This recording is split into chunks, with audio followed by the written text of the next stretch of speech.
नमस्कार, मैं हूं गौरव अग्रवाल। आप देख रहे हैं जी बिजनेस। एक रिपोर्ट के मुताबिक भारत में नौकरियां लगातार बढ़ रही हैं। अगस्त 2014 से अक्टूबर 2014 यानी सिर्फ 3 महीनों में देश में नौकरियों में 23% का इजाफा हुआ है। व्हीलबॉक्स ऑनलाइन टैलेंट असेसमेंट कंपनी की रिपोर्ट तो यही कहती है, यानी नौकरी के भी अच्छे दिन आ गए हैं।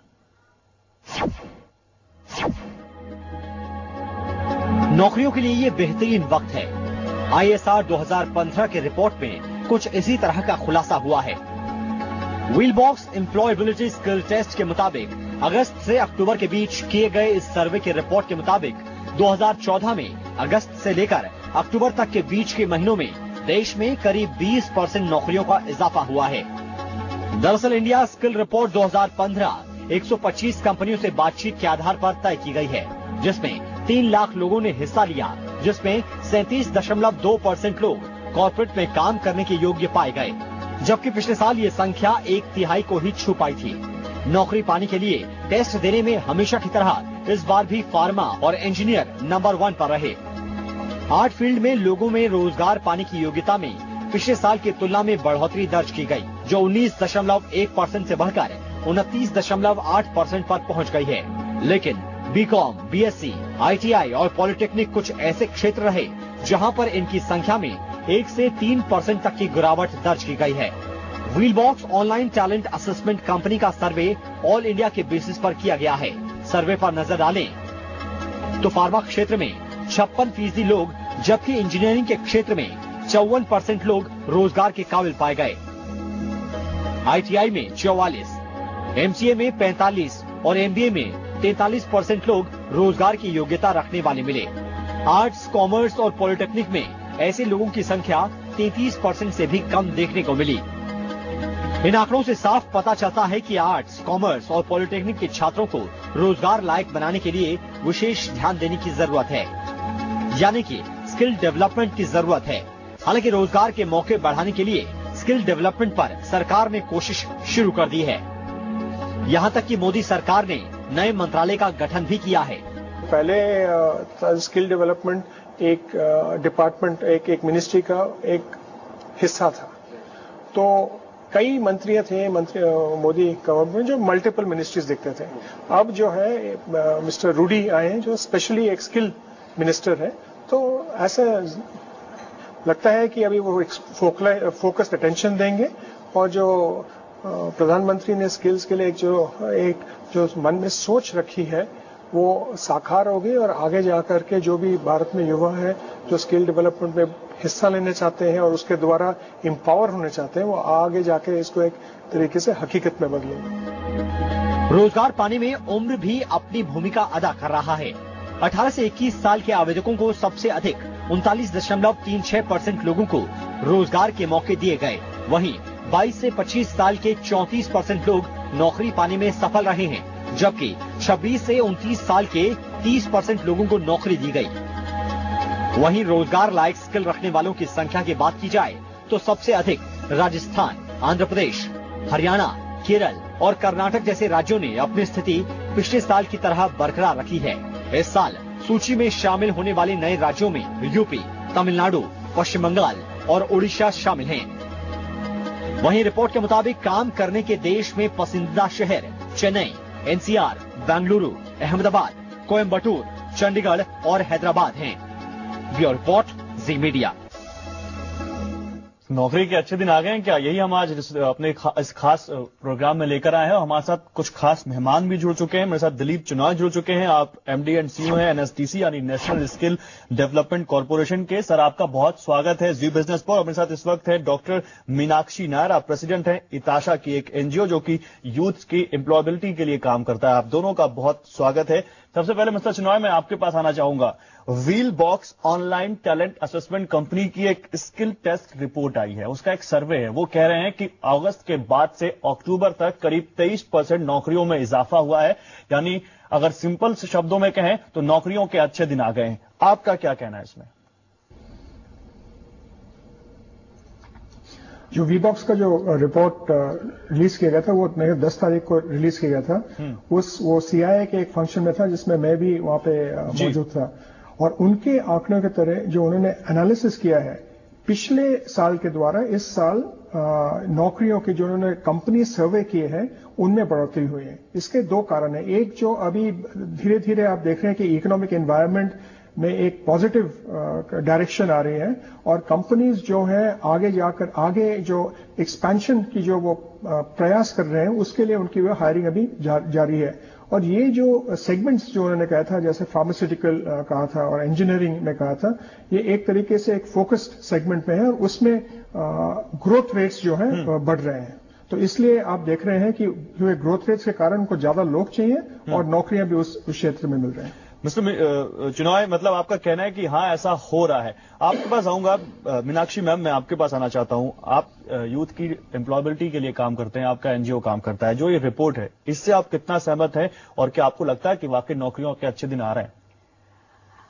ये रिपोर्ट तो काफी ब्रॉड बेस्ड है, मगर हम लोग जिस एरिया में काम कर रहे हैं, हम लोअर सेगमेंट या जो नीचे वाला तबका है उसके नौजवानों के लिए काम करते हैं। और इस तबके पे भी हमको ये नजर आया है पिछले 6 महीने या उससे थोड़ा ज्यादा हो सकता है कि अब हमारे पास एम्प्लॉयर्स खुद ब खुद आ रहे हैं और ज्यादा से ज्यादा नौकरियों के साथ आ रहे हैं। तो आज वाकई में जिस तबके के लिए हम काम करते हैं, जो एंट्री लेवल पोजीशंस हैं, चाहे वो बिल्डिंग मैनेजमेंट सर्विसेज में हो, चाहे वो ई कॉमर्स में हो, retail, hospitality, financial services sector या बीपीओ सेक्टर, इन सब के लिए हम काम कर रहे हैं। और इन सब का जिक्र इस रिपोर्ट में है, उसके बारे में भी हम बताएंगे। लेकिन जैसा कि आप कह रही हैं, तो मतलब आपको भी महसूस हो रहा है कि वाकई नौकरियों के अच्छे दिन आ रहे हैं। खैर, हम अपनी इस रिपोर्ट के जरिए हम आपको कुछ और भी दिखाते हैं। हमारे खास मेहमान तो हमारे साथ बने हुए हैं, लेकिन हम आपको दिखाते हैं कि कैसे wheel box employability skill survey में यह भी खुलकर सामने आया है कि कर्मचारियों के चुनाव में कंपनियां क्या पैमाना अपनाती हैं। बदलते माहौल में कंपनियों के पैमाने बदले हैं, लेकिन अभी भी सच्चाई और मूल्यों को यानी वैल्यूज को ज्यादा प्रेफरेंस मिलती है, ज्यादा प्राथमिकता मिलती है। इस सर्वे में यह भी खुलकर सामने आया कि कर्मचारियों के चुनाव में कंपनियां क्या पैमाना अपनाती हैं। बदलते माहौल में कंपनियों के पैमाने बदले हैं, लेकिन अभी भी सच्चाई और मूल्यों को ज्यादा प्राथमिकता मिलती है। करीब 39% कंपनियां अपने कर्मचारियों में सच्चाई और मूल्यों को तवज्जो देती है, जबकि 22% जोर काम की जानकारी पर होता है। हायरिंग के दौरान कंपनियां योग्यता को 14% महत्व देती है और कम्युनिकेशन स्किल्स को भी खासी अहमियत मिलती है। कर्मचारियों के हायरिंग पैमाने में सांस्कृतिक मूल्यों को भी 8% जगह मिली है और तार्किक योग्यता और कंपनी के साथ घुलने मिलने की क्षमता भी मानी जाती है। कंपनियों के हायरिंग ट्रेंड में भी पिछले कुछ सालों में बदलाव देखने को मिला है। 2014 में जहां 24.66% लोगों को उनके डिग्री के आधार पर नौकरी मिली, तो 2015 में इसके ट्रेंड में गिरावट देखी जा सकती है। वहीं 2014 में कंपनियों ने जहां डिप्लोमा किए हुए 12.7% लोगों को नौकरी पर रखा, तो 2015 में यह आंकड़ा 11.42 रहने का अनुमान है। जहां तक इंजीनियर्स को नौकरी देने की बात है, तो यह आंकड़ा 2014 के 27.67% से बढ़कर 2015 में 28.98% पर जाने का अनुमान है।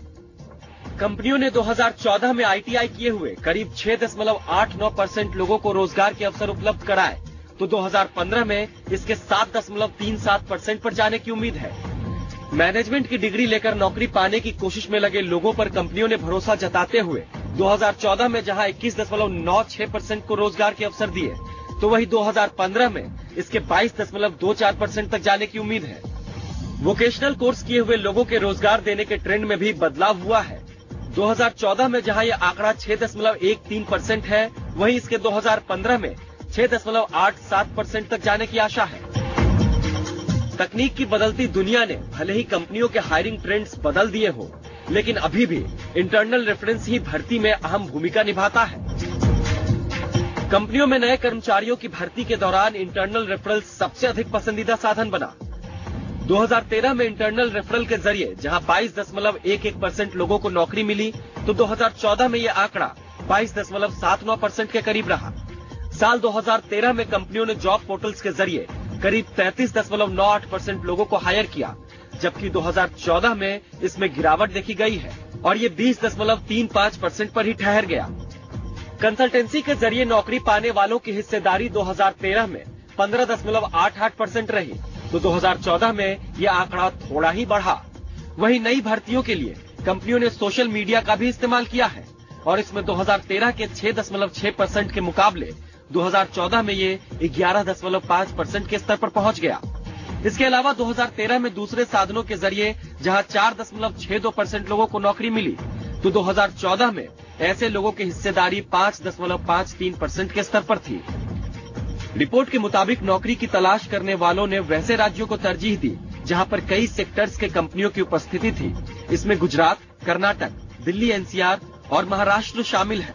पिछले साल के आंकड़ों की तुलना करें तो टैलेंट की मांग और आपूर्ति दोनों के मोर्चे पर महाराष्ट्र तेजी से उभरा है। ब्यूरो रिपोर्ट, जी मीडिया। मिस्टर चुनाव, इस रिपोर्ट में ये साफ है कि जिस स्किल डेवलपमेंट की बात पीएम मोदी करते हैं और जिस स्किल डेवलपमेंट की बात आप भी करते हैं, एनएसडीसी के आप एमडी एंड सीईओ हैं, उस स्किल में सबसे पहला जो स्किल आता है वो है आपकी वैल्यूज, आपकी ऑनेस्टी, और दूसरा स्किल उस पर्टिकुलर जॉब के लिए आपका नॉलेज। ये दो स्किल अगर आपके पास हैं तो आपकी जॉब पक्की है। देखिए, ये एक जो कंपनीज है वो उनकी सोच ये है कि अगर हमें लोग इन दो स्किल के साथ मिल जाए, जो ऑनेस्टी है और जो एथिकल है, वो उनको ट्रेनिंग दे करके उनको अपने कंपनी में शामिल कर सकते हैं। तो जो पिछले एक साल में जो स्टैंडर्ड्स बने हैं नौकरी के लिए, जो सेक्टर स्किल काउंसिल्स और हर एक जॉब रोल्स के लिए स्टैंडर्ड्स बना रहे हैं, उसमें इन दोनों चीजों को शामिल कर दिया है, इनबिल्ट कर दिया गया है। तो ये एक आगे जाकर के आप देखेंगे कि वो जो स्टैंडर्ड्स के द्वारा जो एम्प्लॉय किए जाएंगे वो इनमें एक इनबिल्ट होगा, वो इनमें एक इनबिल्ट होगा। और स्किल डेवलपमेंट आजकल सबसे बड़ा चर्चा का इशू है और एक नई मिनिस्ट्री भी क्रिएट की है पीएम मोदी ने, स्किल डेवलपमेंट मिनिस्ट्री, जिसके मिनिस्टर हैं राजीव प्रताप रूडी। मीनाक्षी जी, मैं आपके पास आना चाहूंगा। जो बात हम इस रिपोर्ट में दिखा रहे थे कि ऑनेस्टी आपके पास सबसे बड़ा स्किल है और उसके बाद उस पर्टिकुलर जॉब का स्किल, यानी जिस जॉब के लिए आप अप्लाई कर रहे हैं उसके बारे में आप कुछ जानते हैं, कर सकते हैं या नहीं। आप बता रही थी कि आप निचले तबके के लिए आपका एनजीओ ज्यादा काम करता है। ठीक है, आप किसी को नॉलेज काम का दे सकते हैं, लेकिन ऑनेस्टी, डेडिकेशन, ये स्किल कैसे पैदा हो सकता है किसी में? क्या ये स्किल पैदा किया जा सकता है? देखिए, मैं तो ये कहना चाहूंगी कि स्किल तो बहुत जरूरी है ही, मगर स्किल के साथ एटीट्यूड और माइंडसेट, ये एक बहुत जरूरी चीज है। और ये रिपोर्ट में आपने सिर्फ ऑनेस्टी उठाया, पर काफी सारी चीजें जो इसमें इंक्लूडेड थी वो सब आजकल एम्प्लॉयबिलिटी स्किल्स के नाम से जानी जाती हैं। तो एम्प्लॉयबिलिटी स्किल जो टेक्निकल स्किल है, उसके साथ साथ एम्प्लॉयबिलिटी स्किल, पर उस सबसे ज्यादा जरूरी एटीट्यूड और माइंडसेट, वैल्यूज, एटीट्यूड, माइंडसेट। और ये सब हम जो ट्रेनिंग करते हैं उसमें हमारी स्पेशलिटी ही ये है कि हम एम्प्लॉयबिलिटी स्किल्स और एटीट्यूड्स और माइंडसेट पे पूरा फोकस करते हैं। और जो माइंडसेट चेंज आज की जॉब की दुनिया में जो माइंडसेट चेंज चाहिए वो ये है कि आप क्वालिटी पे फोकस्ड रहें, आप अपना you have the willingness and the ability to learn quickly. आज को नॉलेज तो जिसके पास होती है वो काफी लर्निंग एबिलिटी मस्ट है। Learning ability is the important thing and it's the attitude to think long term along with the company. बिल्कुल बिल्कुल, लॉन्ग टर्म सोचना पड़ेगा आपको। आप कंपनी के साथ अगर जुड़ रहे हैं तो आपको कहीं ना कहीं कंपनी की वैल्यूज के बारे में सोचना पड़ेगा, अपनी वैल्यूज के बारे में, अपनी ऑनेस्टी के बारे में सोचना पड़ेगा, और लर्निंग एबिलिटी यानी सीखने की भूख आपके अंदर जरूर होनी चाहिए, तभी कहीं ना कहीं आप लॉन्ग टर्म सोच भी सकते हैं। खैर, मेरे साथ एक खास मेहमान जुड़ रहे हैं, मिस्टर इंद्रजीत। आप प्रिंसिपल हैं college of vocational studies DU के। सर, आपके पास भी आऊंगा। बहुत स्वागत है आपका जी बिजनेस पर। थोड़ी सी देर से जुड़ पाए आप, इसलिए मुझे एक छोटे से ब्रेक के लिए रुकना पड़ रहा है। ब्रेक के बाद लौटूंगा तो आपसे भी इस मुद्दे पर बात करेंगे। आप रहिए हमारे साथ एक बहुत ही खास पैनल जुड़ा हुआ है और हम बात कर रहे हैं नौकरियों के अच्छे दिन पर। एक छोटे से ब्रेक के लिए रुकना पड़ रहा है।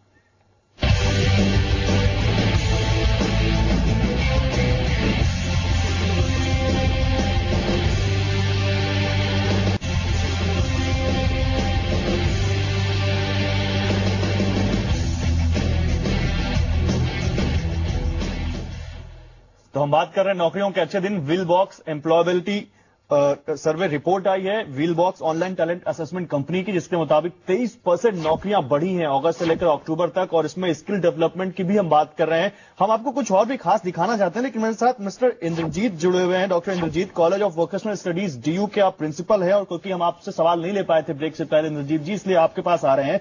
सबसे पहले आपका हम व्यू जानना चाहते हैं कि इस रिपोर्ट से आप कितने सहमत हैं, कि वाकई आपको लगता है कि अगस्त से लेकर अक्टूबर तक ऐसा माहौल बदला है कि 23% की एम्प्लॉयबिलिटी बढ़ी है, और दूसरा, क्या आपको लगता है कि स्किल डेवलपमेंट को लेकर जो इस वक्त की सरकार काम कर रही है उससे फायदा होगा आने वाले दिनों में?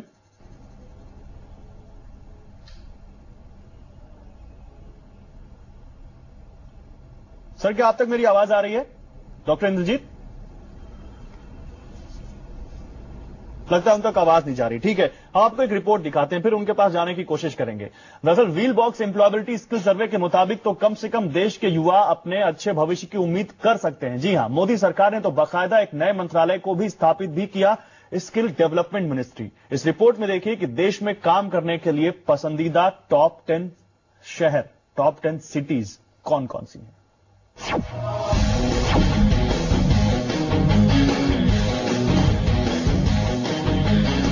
जॉब रिपोर्ट से साफ है कि नौकरियों के लिए अच्छे दिन आ गए हैं। बाजार के बेहतर होने की उम्मीद में नौकरियां भी बढ़ रही हैं। हर महीने नौकरियों के मौके में 23% की बढ़ोतरी दर्ज की गई है। सर्वे से ये भी साफ हुआ है कि पहले की तरह नौकरियां एक या कुछ राज्यों तक सीमित नहीं है। नौकरियों के मामले में कर्नाटक सबसे बेहतर जगह है, तो महाराष्ट्र और दिल्ली भी पीछे नहीं है। तमिलनाडु में भी नौकरियों के मौके खूब है। वहीं उत्तर प्रदेश नया राज्य है जहां मौके बेहतर हुए हैं। पश्चिम बंगाल, आंध्र प्रदेश, पंजाब और गुजरात का नंबर भी टॉप 10 राज्यों में शुमार है। लेकिन बीमारू राज्य रहा मध्य प्रदेश इस सूची में नई एंट्री है। ये तो बात हुई राज्यों की। अगर हम नौकरी मिलने के ज्यादा मौके वाले शहरों की लिस्ट देखें तो इसमें चेन्नई ने बाजी मारी है। दूसरे नंबर पर नेशनल कैपिटल रीजन है। IT सिटी बैंगलोर तीसरे नंबर पर है, तो अहमदाबाद चौथे नंबर पर। कोयम्बतौर तमिलनाडु का दूसरा शहर इस लिस्ट में है, तो चंडीगढ़ और हैदराबाद भी इसमें शामिल है। इसी तरह अब अप्रेंटिसशिप के लिए भी ज्यादा मौके हैं। पिछले साल के 55% के मुकाबले इस साल 73% लोगों को पढ़ाई के दौरान ट्रेनिंग के मौके मिल रहे हैं। अगर बात करें कि किन सेक्टर्स में नौकरियों के मौके बढ़े हैं, तो उसमें सबसे ऊपर नंबर हॉस्पिटैलिटी सेक्टर का है। हॉस्पिटैलिटी सेक्टर में बढ़ोतरी का मतलब है कि मौके बढ़े हैं। डाइवर्सिफाइड सेक्टर में भी मौके खूब बढ़े हैं। कोर सेक्टर, BFSI और IT सेक्टर में भी नौकरियों के मौके बढ़े हैं। BPO, KPO के साथ कंज्यूमर गुड्स सेगमेंट में भी नौकरियां खूब बढ़ेंगी। सर्वे के मुताबिक फार्मा, हेल्थ केयर, टेलीकॉम और दूसरे मैन्युफैक्चरिंग सेक्टर को छोड़ सभी सेक्टर्स की नौकरियों में हर महीने 10% से ज्यादा की बढ़ोतरी होगी। साफ है 2015 नौकरियों के लिहाज से बेहतर साल साबित होने वाला है। ब्यूरो रिपोर्ट, ज़ी मीडिया। इस रिपोर्ट में हमने देखा है कि कौन से 10 राज्य हैं जहां पर नौकरियों के मौके बढ़े हैं और कौन से सेक्टर हैं जहां पर मौके बढ़े हैं। मिस्टर इंद्रजीत मेरे साथ हैं, doctor Indrajit, principal college of vocational studies DU। Sir, अगर आप तक मेरी आवाज आ रही हो, आपसे जानना चाहेंगे कि आपको लगता है कि वाकई अगस्त के बाद देश में नौकरियों के मौके बढ़े हैं और स्किल डेवलपमेंट के ऊपर जो सरकार हमारी जोर दे रही है, इससे आने वाले दिनों में फायदा होगा? जी, ये बिल्कुल हकीकत है कि पिछले कुछ सालों से जो है वोकेशनल एजुकेशन और ट्रेनिंग को काफी अहमियत दी जा रही है और हमारी भारत सरकार इसके लिए काफी गंभीर है। इसमें कई कदम लिए गए हैं, जिसमें नेशनल स्किल डेवलपमेंट कॉरपोरेशन है, नेशनल स्किल डेवलपमेंट एजेंसी है, हमारा नेशनल स्किल क्वालिफिकेशन फ्रेमवर्क आया है। तो इन सब की वजह से जो है स्किल पे काफी फोकस है और इसमें जो हमारे युवा साथी हैं उनको नौकरियों में काफी आसानी होगी। और जिस तरह से हम और भारत सरकार काफी गंभीर है, उसको देखते हुए मुझे लगता है कि 2022 तक हमारा जो लक्ष्य है कि 15 करोड़ युवाओं को हम ट्रेनिंग देंगे, कौशल देंगे, वो पूरा हो जाएगा।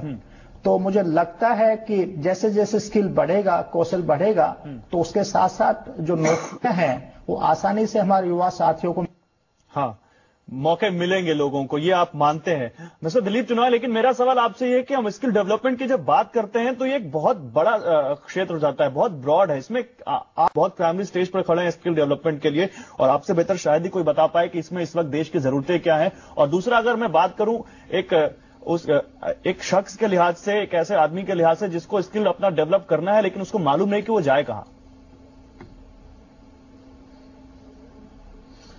तो जो आपका जो दूसरा सवाल है उसके लिए तो हमने एक कॉल सेंटर ओपन किया हुआ है, और कॉल सेंटर में अगर आप दिलीप जी से संपर्क कर किया जाएगा और आपसे एक तरीके से जी आ गया। जी जी जी तो जी बोलिए। तो अगर आप वैसे देखें तो ये एक है। दूसरा जो है, आपने जैसे कहा कि इसको एक तरीके से बढ़ावा देना चाहिए। जैसे जैसे हम ये नंबर्स बढ़ रहे हैं, पिछले साल करीब 7.8 मिलियन या 78 लाख की टारगेट थे, इस साल 1 करोड़ से ज्यादा टारगेट है। और जैसे ये संख्या बढ़ती जाती है वैसे जो जॉब्स हैं और जो डिफरेंट इंडस्ट्री सेक्टर्स हैं उनको युवाओं को अट्रैक्ट करने के लिए काफी कुछ करना पड़ेगा। क्योंकि हमने जैसे बिहार में और मध्य प्रदेश में एक एस्पिरेशनल सर्वे किया था, उसमें लोगों के जो जहां पे ज्यादा नौकरियां हैं, जैसे बिल्डिंग एंड कंस्ट्रक्शन सेक्टर में, लॉजिस्टिक्स सेक्टर में, वहां पे लोग जाना नहीं चाहते हैं। जैसे टूरिज्म और आईटी है, वहां पे वो जाना चाहते हैं, लेकिन उनकी जो पूरी संख्या में जॉब्स है वो काफी छोटी हैं। तो इस एस्पिरेशन मिसमैच को एक तरीके से ब्रिज करना चाहिए और इंडस्ट्री को एक तरीके से अपने जो सेक्टर को अट्रैक्टिव बनाना चाहिए। मैं आपको एक छोटा सा मिसाल देता हूं। 1980 या 82-83 में आईटी इंडस्ट्री कोई ज्वाइन नहीं करना चाहता है, ठीक है। तो उन्होंने अब सब आईटी में ज्वाइन करना चाहते हैं। वैसे सब सेक्टर्स जो नहीं अट्रैक्टिव है उनको भी अट्रैक्टिव बनाना चाहिए। बिल्कुल अट्रैक्टिव बनाना चाहिए दूसरी जॉब्स को भी, ताकि लोग समझ सकें कि उनका स्किल क्या है और वो उनको जाना किस सेक्टर में चाहिए। मीनाक्षी जी, मेरे पास वक्त का, मैं आपसे कम शब्दों में जानना चाहूंगा, आज जैसा कि हम बात कर रहे हैं स्किल डेवलपमेंट की, हम इस रिपोर्ट का भी जिक्र कर रहे हैं कि हाँ वाकई नौकरियां बढ़ी हैं, लेकिन ये कैरी ऑन हो और लोगों को इसका सही में फायदा मिले, इसके लिए लोगों को और हमारी सरकार को क्या करना चाहिए, कम शब्दों में? इसमें आपका पहले जो चिनॉय साहब से सवाल था उसी को लेके मैं फोकस करना चाहूंगी कि अगर हम ग्राउंड लेवल पे देखें तो आज का जो नौजवान है 10वीं 12वीं पास 18, 19, 20 साल का, उसको ये नहीं मालूम कि उसे कहाँ जाना चाहिए। तो उसको करियर गाइडेंस की बहुत जरूरत है, जो हमारे सिस्टम में कहीं भी नहीं दी जा रही। एक सिस्टमैटिक प्रॉपर करियर गाइडेंस जो कि उस नौजवान को उसकी क्षमताओं को लेकर डेवलपमेंट मिनिस्ट्री से ये फायदा होगा, ये होगा उम्मीद हम यही करते हैं। उम्मीद यही करते हैं, माफ कीजिएगा मैम समय कम है, उम्मीद यही करते हैं कि स्किल डेवलपमेंट मिनिस्ट्री से वाकई गाइडेंस मिलेगी लोगों को और वो समझ सकेंगे कि उनको क्या करना चाहिए, वो किस लायक है और उनके स्किल को कैसे बढ़ाए, ये सरकार समझ सकेगी और कर सकेगी। फिलहाल मिस्टर चिनॉय, आपका बहुत शुक्रिया हमारे साथ जुड़ने के लिए। मीनाक्षी जी, आपका बहुत शुक्रिया, और इंद्रजीत जी, इस माफी के साथ आपका शुक्रिया कि आपको ज्यादा वक्त दे नहीं पाए, आप देर से हमारे साथ जुड़े, लेकिन बहुत शुक्रिया आपका हमारे साथ जुड़ने के लिए। कुल मिलाकर नौकरियों के अच्छे दिन आए हैं, ये सब मानते हैं, लेकिन इसको कैरी ऑन करना होगा और इस कैरी ऑन को करने के लिए हमें बहुत कुछ करने की अभी जरूरत है, इंडिविजुअली भी और सरकार के स्तर पर भी। नमस्कार, इस खास पेशकश में बस इतना ही।